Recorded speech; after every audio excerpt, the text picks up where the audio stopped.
So, to give a little bit of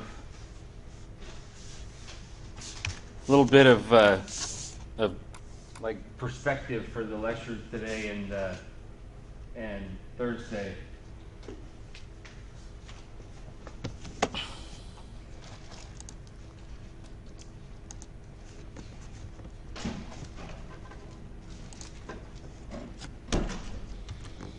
There we go. For the last like three or 4 weeks, we've been up here in the Hamburg model, always talking about strategic analysis, whether it's internal or external, or the corporate strategy, the corporate level strategy of the firm, the business level strategy of the firm, competition. It's all been part of the strategic analysis box here. Today we switched down to supporting organizational arrangements. And we'll talk about some of those today, Thursday, and next week. So, chapter-wise, we started out by talking about external and internal organization, and then we talked about several of the chapters here in strategy formulation. Strategy implementation is the part we start today with corporate governance, chapter 10. So, there's an important like organizational distinction for most large businesses these days, and it's the fact that there's a separation of ownership and control. So, in small businesses and in all businesses before, say, the 1700s, 1800s, you had owners and managers who were basically the same people. The people that owned the company also managed the company.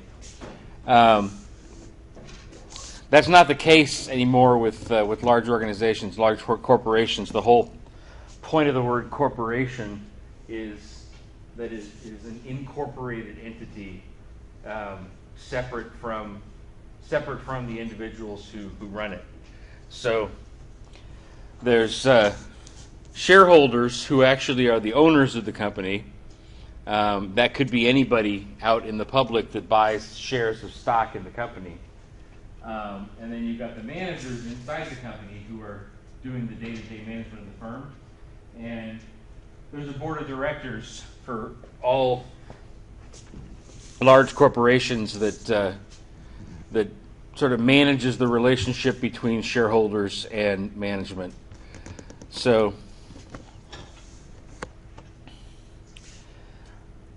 this change has happened for a lot of reasons: size, division of labor, technology, vertical integration. It's all basically led to a dispersion of ownership and a concentration of management.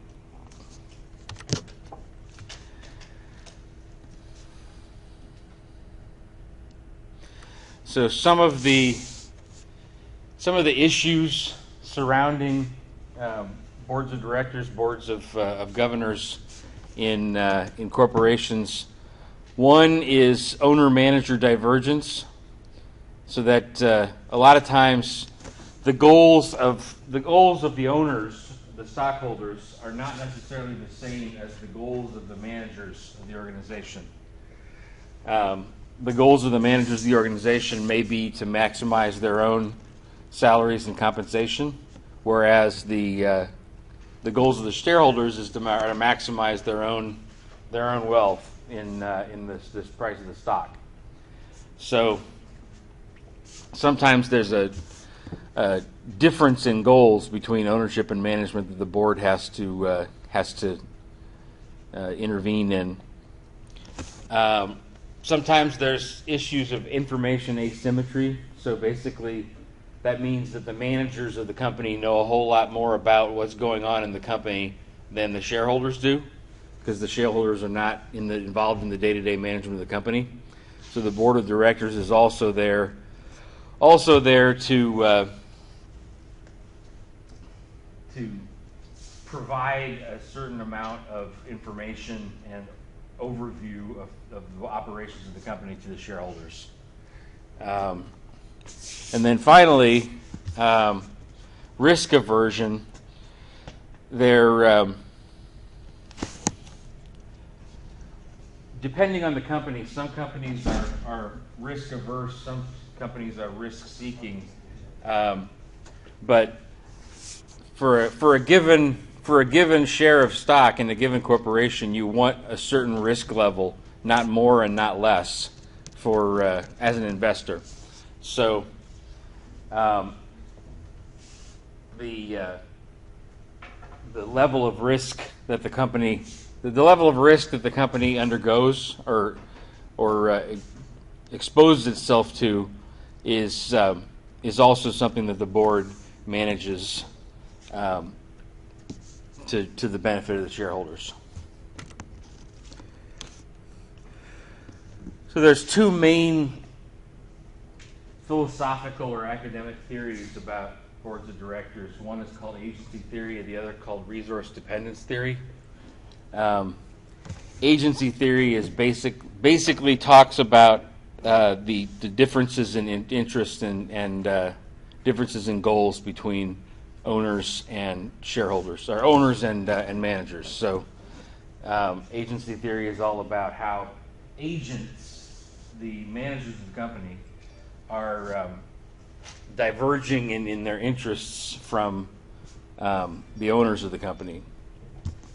And then resource dependence theory basically says that the board of directors is a conduit for resources for the firm, so that the board of directors helps the firm to bring in resources from the outside environment.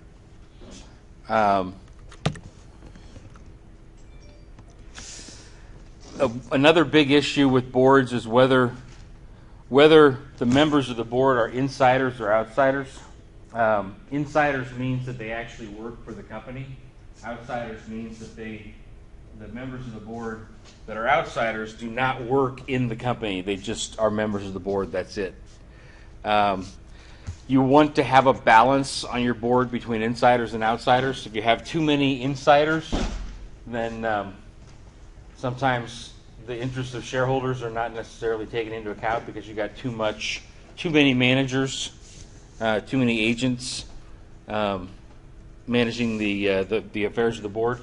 Too many outsiders means that there's not enough information about the actual operations of the company available to the board. So you want to have a balance of outsiders and insiders on your board of directors. And then finally, there's a number of issues related to control that boards have to deal with. Two of the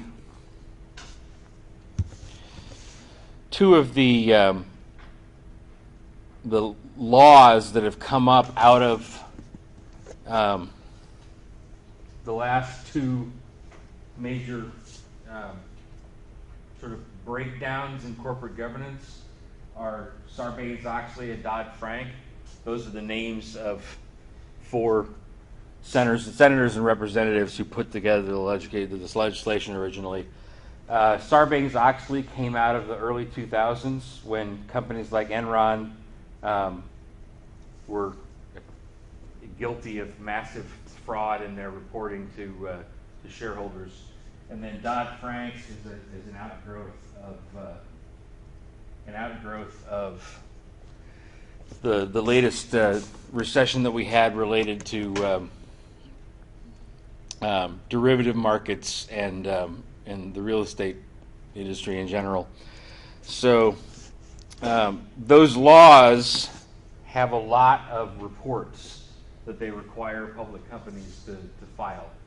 And the board is responsible for making sure that those reports get filled out and get distributed properly to shareholders. I've never tried this. I actually use these slides from a colleague of mine, and I'm curious to see what this video is like. It's basically the CEO of Deloitte Consulting talking about the Sarbanes-Oxley Act and what impact it has on reporting in firms. So I'm curious whether this actually works. I'm kind of psyched to see it myself.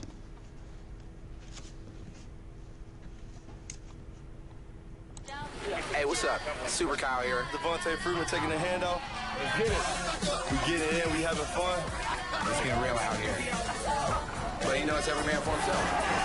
I hit all of them with a water balloon. Let's play football. Goes fast, but Monday marks the 10-year anniversary of Sarbanes-Oxley, of course, the law that tightened accounting rules for public companies. But we have somebody who says that there's a new area today that financial regulators are missing. Joe Echeverria is the CEO of Deloitte. He joins us now in a Fox Business exclusive. This was pretty widespread and comprehensive when it came to Sarbox. In fact, some say too comprehensive and too detailed, but you say there's something missing. What is that? Well, if you think about what that was really about financial and accounting frauds that took place in the early 2000s. Enron, WorldCom, etc. But what the financial crisis was about was more about business model risk and market structure. Different than that set of legislation, which was quite effective for dealing with those issues. Well, let's look back now. It's been 10 years Sarbanes-Oxley's been in existence. Has it saved or cost the economy money? Well, there's no doubt that there's a cost element of regulation. The real question was... So it cost you guys at Deloitte more money? It cost society in general money. It cost providers money, preparers dollars. But the real question is, did it create value and protection for investors that were worth that cost? Did it? Well, I think what will happen is the policymakers will say yes. Answering. The policymakers will say yes. You. I would say yes from the standpoint of the value that was created. But then again, it gets down to a personal choice. There's a cost of regulation, and there's a cost of no regulation. Well, absolutely. And we can't just let it be the cowboys going off at the Indians and the sheriff sitting by watching and blowing the end of the smoke with the gun. But, I like that. But I will tell you this, that I have heard from more small business guys who say, it's not worth it for me to go public and aim for that because of Sarbanes-Oxley. It's too expensive. They modified some of those rules so that it wouldn't be as expensive. Was that modification useful, and was that a good fix? Yeah, so clearly they scaled Sarbanes-Oxley about midterm, and they changed some of the process to deal with the smaller companies. The Jobs Act also had an exemption in it. And I think if you went back in time, one of the things the legislators would have said was they should have made it more scalable from the outset. So some of that cost issue would be different for a large company versus a small private company going public. We're now into Dodd-Frank. Does that make Sarbanes-Oxley look like small potatoes? Well, it's a different issue. Now you're into business risk and valuation and market structures, and now you're really But it's getting into regulation. In fact, many of the regulations that are implied by Dodd-Frank haven't even been written yet. Yes, and that's getting at a different set of regulations. So is it different? Yes. Is it far-reaching? Absolutely. Time will tell whether it's effective or not. Okay, there are some 1,000 plus questions and then 800 more sub-questions when it comes to the Volcker rule. How, as a company where you're just trying to create widgets and sell them and do business in America, isn't there a simpler way, and would it be to revert back to Glass-Steagall, rather? Well, Glass-Steagall, separating investment banks from depository banks, you'll see both sides of that equation, right? We had it up until the early 1999, I believe. And we had no major drama, financial crises, the likes of which we just saw. Right, in that context. So the real question is, would the rules in place have prevented this or not? And that's yet to be seen, in my view.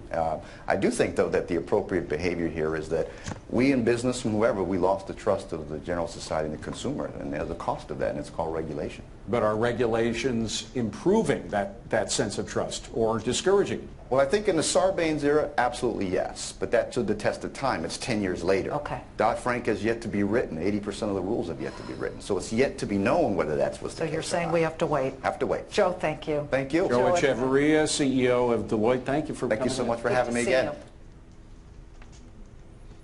That was interesting. So yeah, sure, you could settle for just 60 days. The CEO of Deloitte Consulting or Deloitte Accounting, Deloitte & Touche,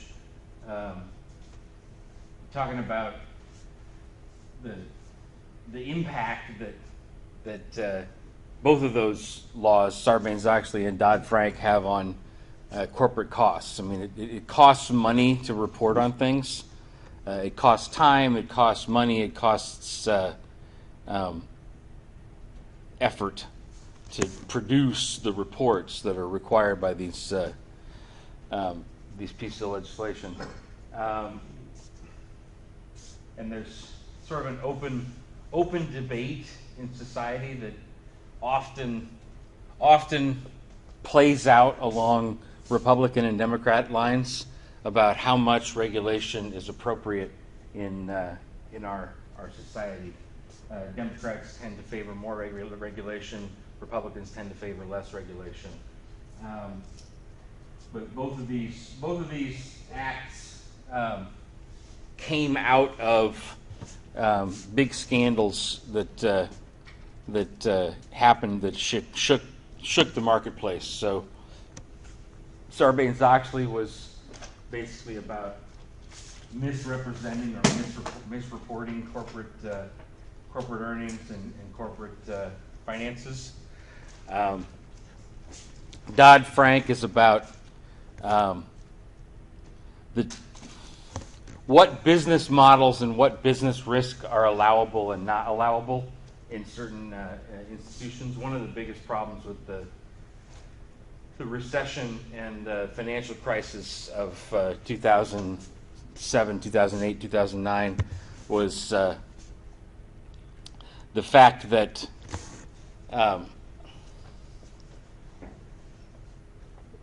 subprime mortgages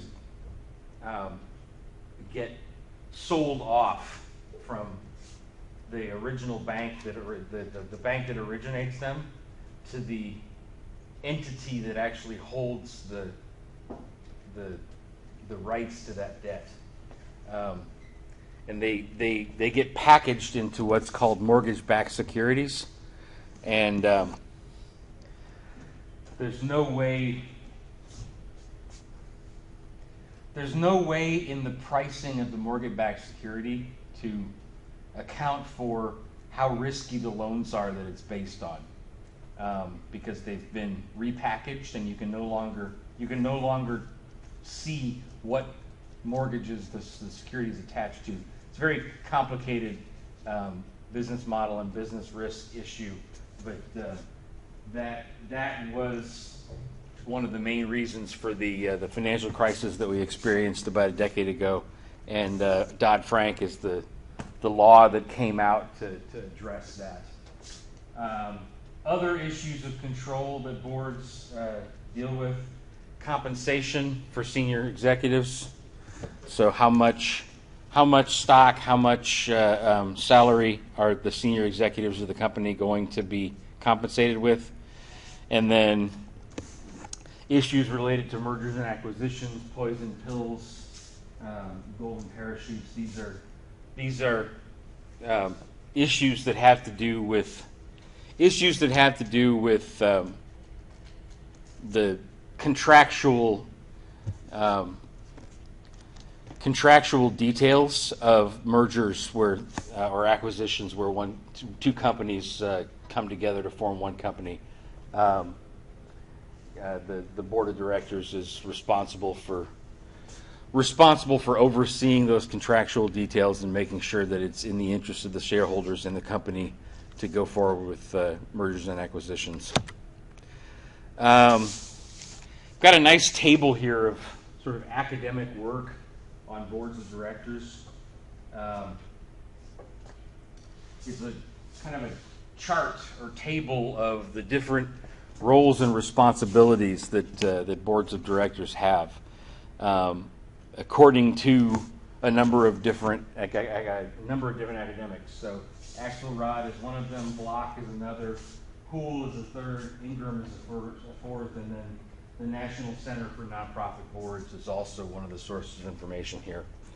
And the chart kind of compares the opinion of each of those academics to each other regarding what the role of the board should be. So Axelrod, for example, says it's determining mission and purpose. Block, very similar, determining the organization's mission.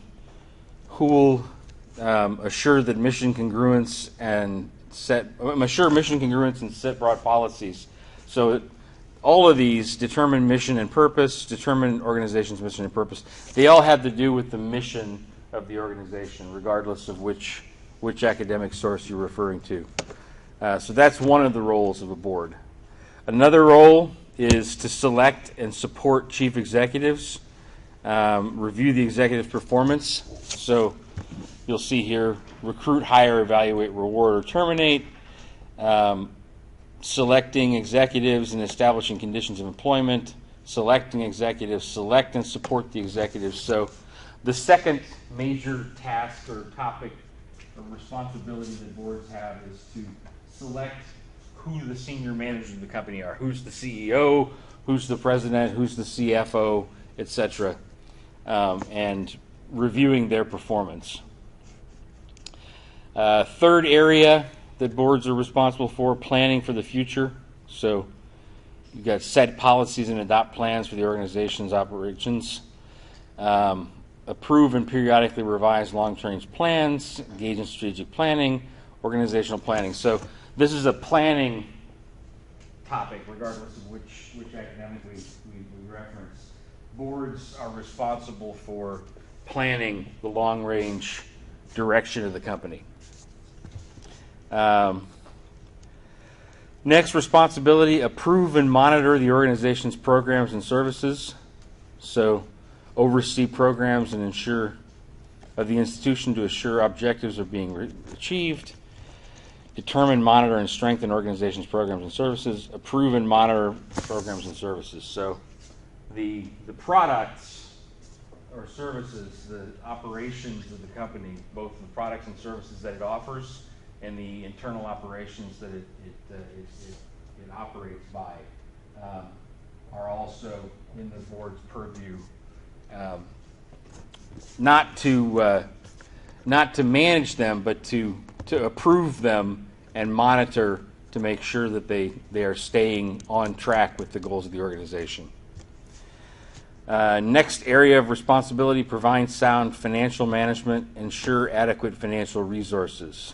So approve budget, establish fiscal priorities, provide adequate resources for the organization, manage and secure adequate financial resources, manages resources effectively, raise money. All of this has to do with the financial resources of the company. So the board is responsible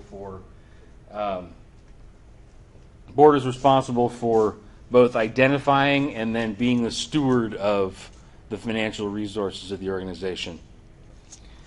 Next area of responsibility for boards, advance organization's public image, develop organizational visibility, integrate the organization with the social environment, enhance the organization's public standing.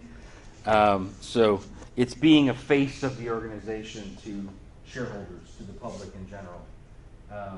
So there's a PR element of what boards do as well.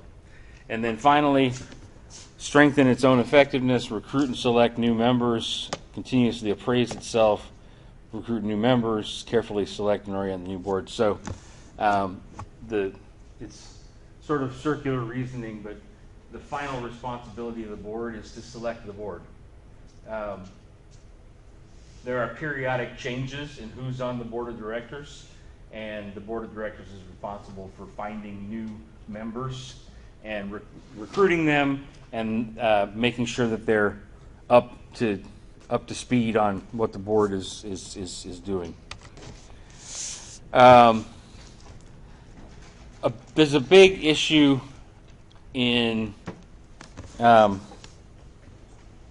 with boards of directors and boards of governors with respect to diversity. Diversity is a good thing. It's something you want to have in your board, in your organization in general. It increases the dynamism of the resources that the board offers, the resources that the board brings to the table. And there's a particular equation that is interesting to use to model diversity. It's called Simpson's Index. And it basically measures the probability that two individuals randomly selected from a sample will belong to the same species. There are two versions of the formula for calculating D.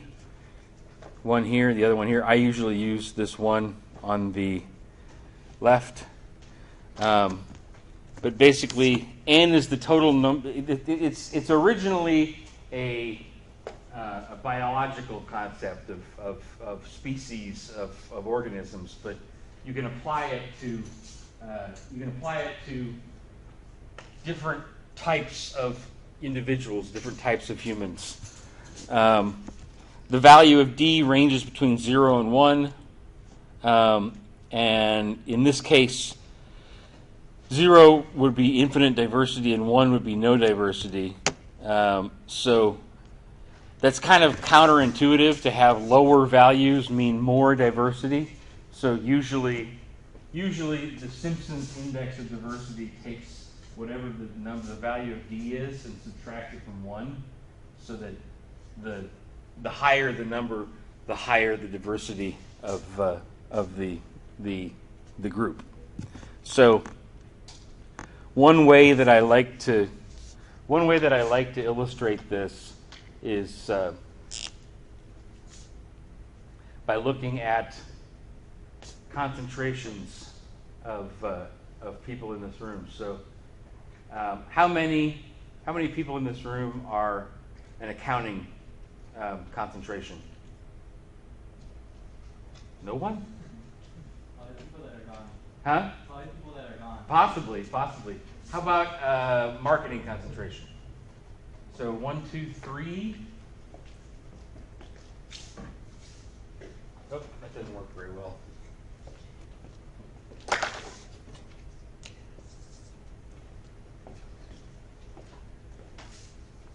Three divided by, I think we got 47 students in the class altogether. How many people are general management focused? 1, 2, 3, 4, 5, 6 out of 47. Nope.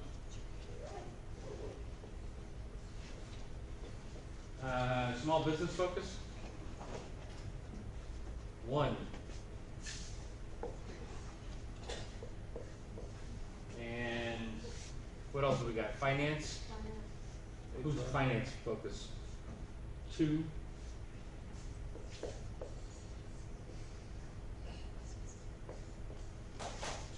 Who haven't I gotten to yet? What other focuses do we have? Huh? What is it? Agricultural business. Agricultural business. How many of that do we have? Ag business, 2. Always forget about it. Huh? HR. Oh, cool. That's the one I was missing. 1, 2, 3, 4, 5, 6, 7. I lied about the one other one. What's that? I lied about the one. That's okay. Okay. Pretty sure there's somebody that's not here. I'm sure there is. Are there any ones that I haven't gotten to yet? Supply chain. Supply chain? How many supply chains do we have?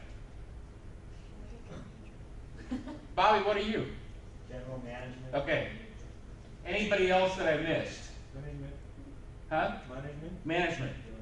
Okay, who's management focus? Wait, you already did that, right? Yeah, I did general management. So I'll add 2 more to that, which was general management was the 6. So we'll add 2 more to that and make it 8. Huh? There's the one that was over 47. Yes. So this is basically our Simpson's index. So anybody got a calculator? Wait, isn't there like a computer class Huh? that's kind of fall into the management? MIS. MIS. Anybody in MIS focus? Well, you should have said something. Okay, 1 out of 47. I think that gets most of them now. So who's got a calculator?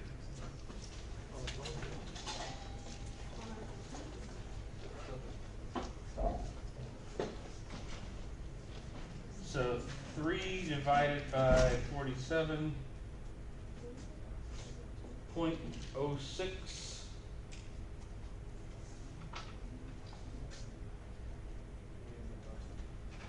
Eight divided by 47. 0.17.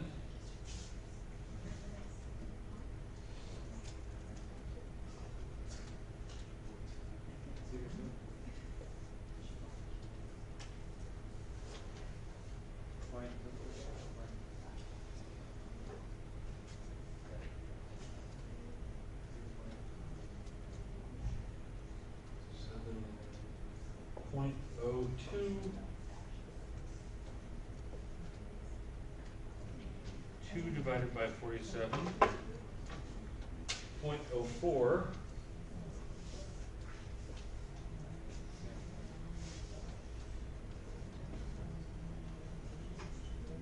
This is 0.04 again. That's 7 divided by 47. 0.15, a little bit less than 0.15 squared. And then 1/47 is 0.02 again. So now we got to square all these values and add them up. Huh? Isn't it though? So 0.06 times 0.06. When would you ever use this, or when have you ever used it? Huh? When have you ever used it? Hit me. In this class. 0.0036.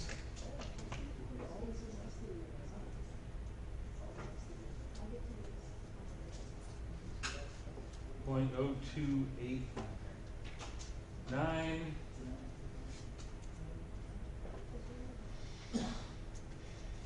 0.0004.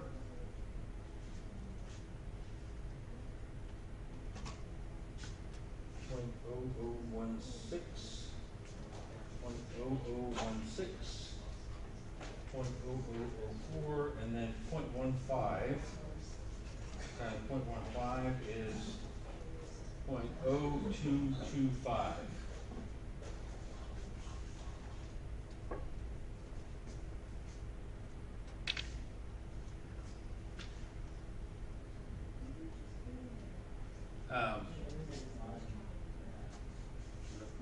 I can think of one other use for it. After I get done calculating this, we're going to go over researching the board of directors of a company, and whether it's educational background or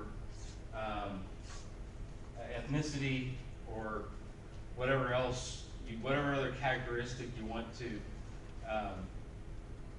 whatever other characteristic you want to measure the individuals on the board by, you can attach this index number to the board description. So, 0.0036 plus 0.0289 plus, oops,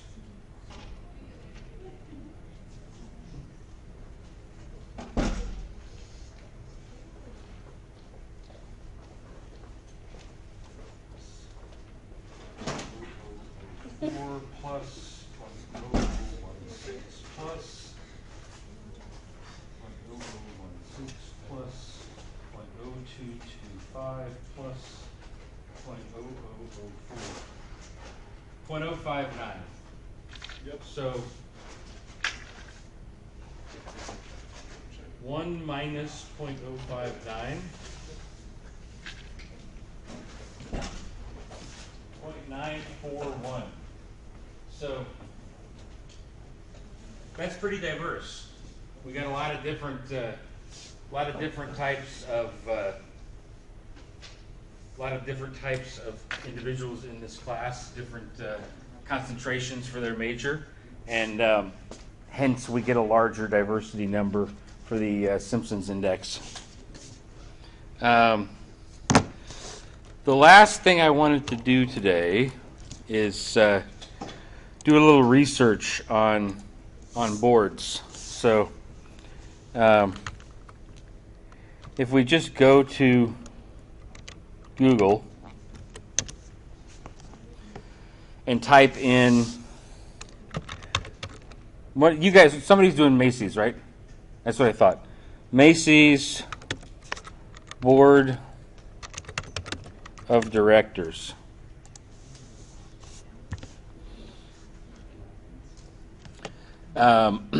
You'll notice a number of different resources here that all give you information on the board of directors. So This is the actual Macy's website.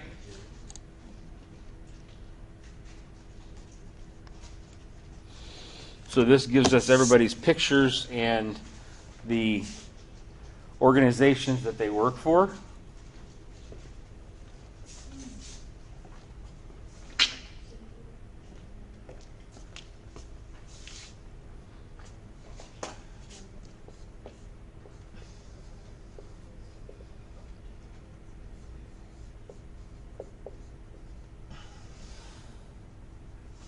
Francis Blake, John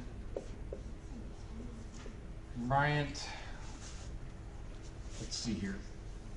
I would say it for you, but I can't pronounce it. What's that? The next one. Deidre. D-E-I-R.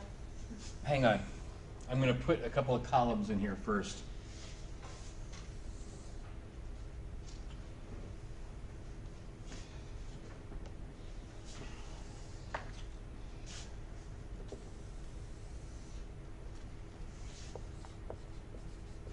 Name,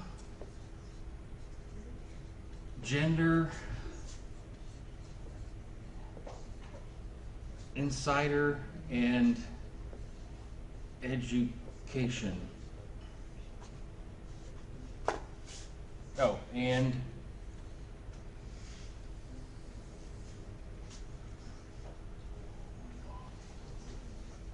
organization.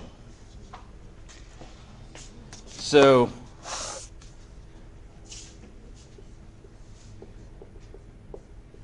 Deidre Connolly. What's that? Leslie Hale. What is it? Leslie Hale. Leslie H-A-L-E. Hale. John Brown. Hmm? Oh, you know John Brown.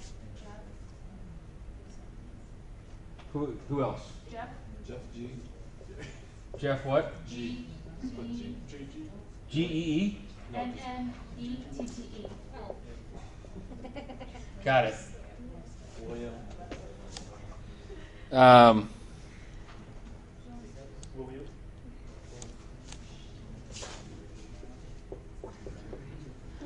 Last name L-E. Yep. E-H-A-N. Okay, what else? Sarah Yep. Levinson. L-E-V-I-N-S-O-N. Okay. Terry Yep. Lund. L-U-N-D. Yep. G-R-E-N. Okay. Joyce. Yep. Last name R-O-C-H-E. Okay. Paul. V-A-R-G-A. Uh-huh. And the last one is Marna. M-A-R-N-A. Yep. Last name W-H-I-T-T-I-N-E-T-O-N.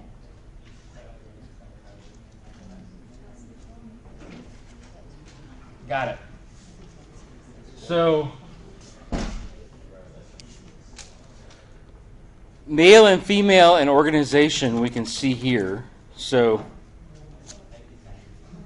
Francis is male, John is male, female, Leslie's female. okay, Jeff, male, male, Female. yep, male, Yes. Female. Are you assuming their genders? huh? I wasn't assuming, I'm listening to you guys.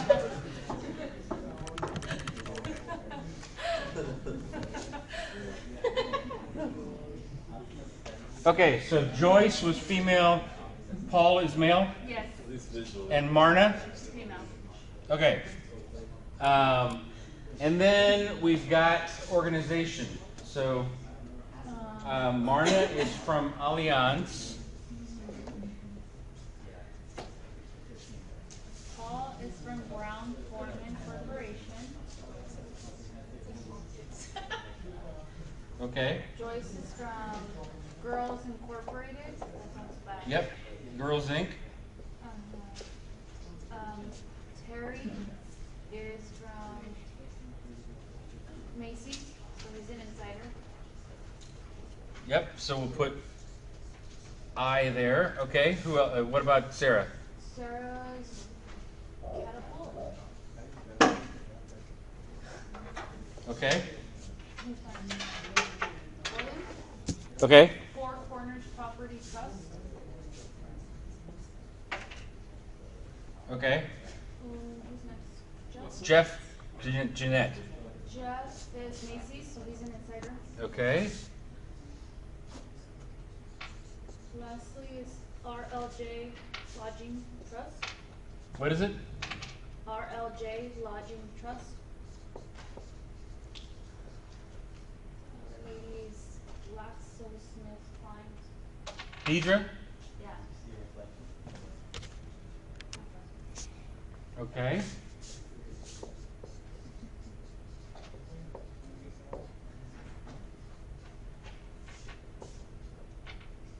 Okay. Jonathan Kellogg Company Okay. and the Home Depot.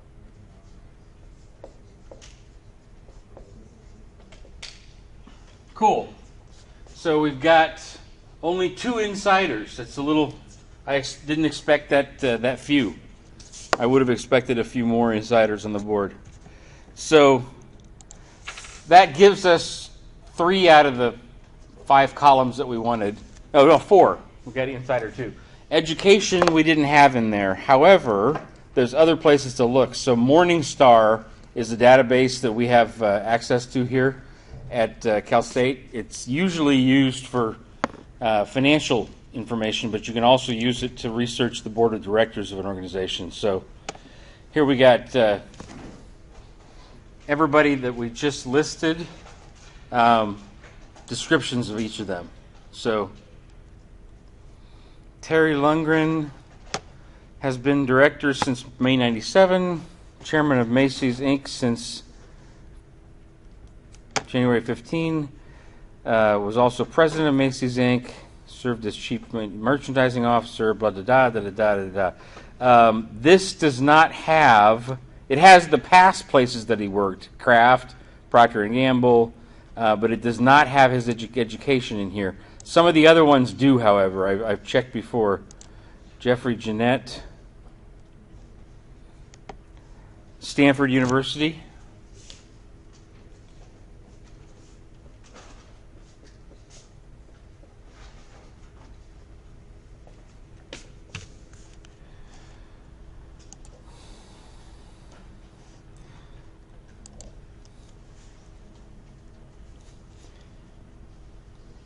University of Pennsylvania. Ah, thank you.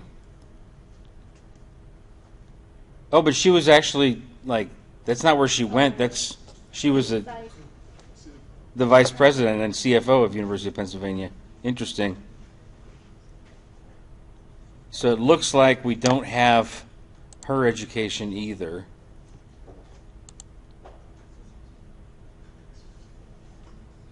No for... Oh, look. He's not on there. John Bryant. He's on there, right? Yes. Penn.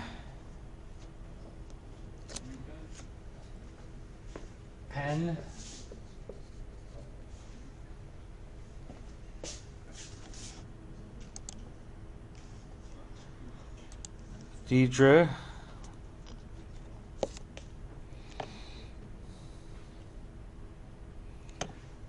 Again, no education here for Deidre.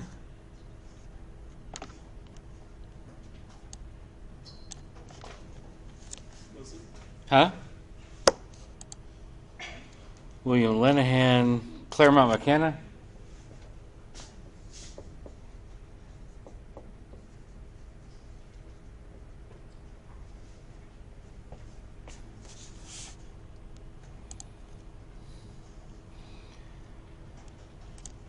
Joyce Roche. We've got her other organizations as well, but not her education. Paul Varga. Also prior organizations, but no education. Maybe what? What's that? Oh, I was saying Leslie, but I don't know. Shows her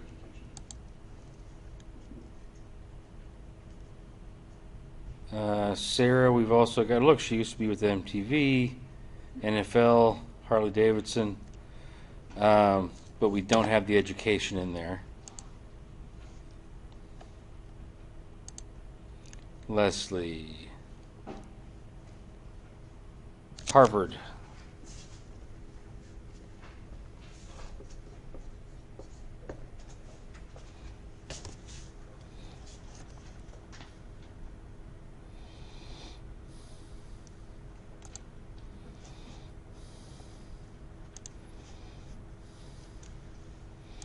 And then Francis Blake, finally. Columbia.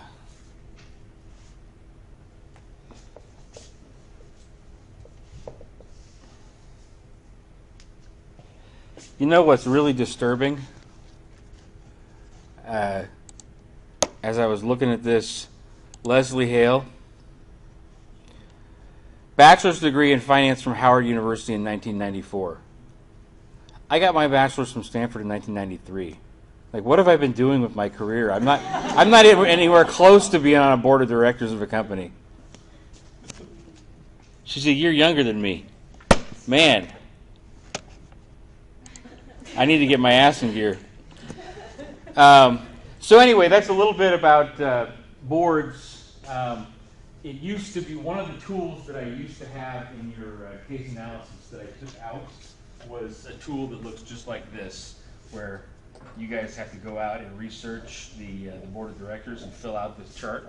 I decided to take it out this time around and simplify the case analysis template for you guys and for me for grading. So it's only 3:23, but that's about all I had for today. Do you guys have any questions about boards and corporate governance? Huh? No? Okay, then let's get done early, and I will see you guys on Thursday.